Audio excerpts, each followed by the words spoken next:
Joining us live now, the Shadow Finance Minister Jane Hume. Jane, well, considering where you were, if this is true, would a hung parliament mean progress for the coalition?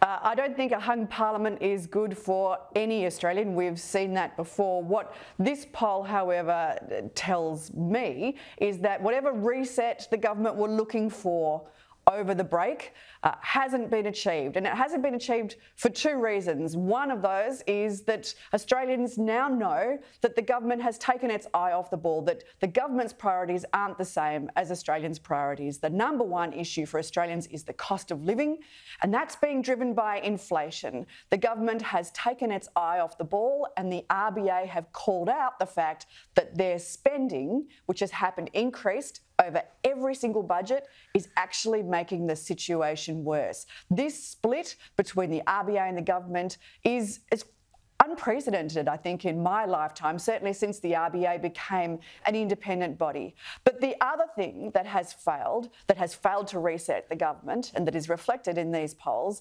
is this reshuffle. I don't think that this government has any credibility anymore, not just on the economy. People don't think that Jim Chalmers is doing what he needs to do to bring down inflation, but they've also given up on Murray Watt making any real political progress on dealing with the CFMEU and corruption in the CFMEU. There's no political will to do anything serious there.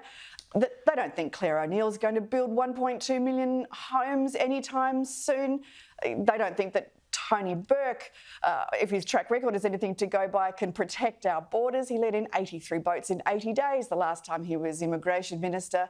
And now they've put Andrew Giles in charge of skills and training, one of the great productivity drivers of our economy. And the productivity in this nation's gone backwards by 5.8% in the last 2 years.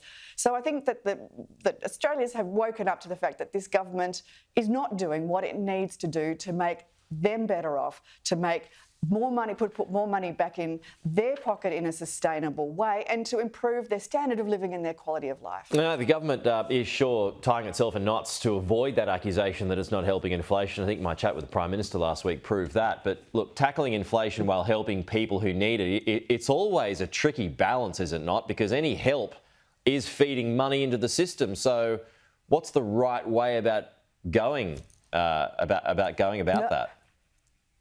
No one said that this was an easy thing to do, but certainly government spending, as the RBA has pulled out, has actually fuelled the fire of inflation.